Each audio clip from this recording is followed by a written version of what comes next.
excited about this interview because, as we all know, this is about peptides, and we hear so much about peptides. So I feel like as a fitness professional, it's my duty to shed some light on things that we see on social media a lot of misinformation, a lot of new things coming on the market. So what I did was I found the best in the business, Chase, and he is a professional in the world of peptides, and he is going to bring us a wealth of knowledge. So I want you all to meet Chase Bosley, the peptide specialist. I mean, peptides at their basic form are strands of amino acids, usually less than 50 or 40 in length, right? And so that becomes important when you talk about proteins and how the body responds to different molecules that you inject. And that's what a peptide is. But you're correct, they've been around for forever. And a lot of people don't know this, but insulin is a peptide. Oh. Yeah, so I mean, fun stuff. So they've been around forever, as early as like the 1920s. Was when the first peptide was made, and a lot of it, was the making of the peptides was using animals and stuff, so it was a little bit taboo in the beginning. Fast forward to the 1950s, we started looking at stuff like more like oxytocin, ADH, and all these different things, and we began to figure out how to compound these in the lab. Fast forward a little bit more to the 2000s, we have a couple more, and then we've had tesamorelin is one that's really common, as FDA approved for lipodystrophy and HIV/AIDS patients. And then fast forward a little bit more, we've got a plethora. I mean, all the common ones: DPC-157, DB500, the Wolverine stuff, as everyone likes to call it. And it's just blown up right now. And gray market is something I'm really passionate about, and as we continue to talk more about it, and or I talk with other patients, you can buy any peptide online, and it specifically says not for human consumption. Oh. So I mean, that should say it all right there, not for human consumption. And I'm a big believer in this, because people will get certificates of analysis, they'll get documents to say, hey, this peptide is clean, and they're just trying to make money. Their margins are huge. They import it from who knows where, and that's not to say they're all bad, but when it comes to something as serious as like injecting medicine into your body, where you're getting it from, how they make it, the sterility, the potency, the endotoxin report, the HPLC, how they do everything really, really matters. And so gray market, it's been found and proven that people are faking certificates of analysis. They're faking endotoxin reports. If you don't do the correct certificate of analysis, the correct FDA standard to make a pure and potent peptide, you can have these things called lipopolysaccharides.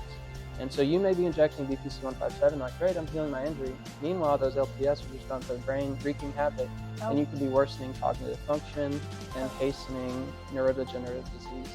Wow. I know people have a hard time working their self out, much less knowing how to inject peptides. And so, and we're taking this all upon ourselves to do for lack of a better expression, a chemical reaction, and then trying to take the place of a doctor. But we really need to know where that information is coming from. Anybody can put on a lab coat and take a video and look like a doctor, right? Anybody could say some good things and come up with some good information and look like they know what they're talking about. I mean, with the rise of AI, now you can look up anything, whatever you want, and it will affirm whatever you want. So you could say, why is water good for me? It'll sit there and tell you all the reasons water is good for you. And you can say, why is water bad for you? I mean, it'll list all the things. So it'll affirm what you're looking for, and it's designed. It's been proven in other situations that that's what it's for. So the hesitation I have with doing your own research, if that is your end-all be-all, is your own research, you will find what you want to find, regardless of what you're looking for. And the human body has not changed, but our information and our research has changed. So we've come up with more things that work and that help, but I am constantly learning in my industry as well. Right. Yeah. Just because the human body hasn't changed doesn't mean I can't continue to learn. So at its core, body protective compound 157 is naturally produced in our gut. So it's like a natural foreign peptide that we have, seals up the epithelial barriers in our gut and reduces inflammation in the gut. So it helps with, I'm sure you've heard the term leaky gut before, and where the epithelial junction is open, you're not able to absorb as much nutrients. DPC-157 kind of helps and restores that. And what we found is when you inject that systemically, you get increased angiogenesis or blood flow via something called VEGF.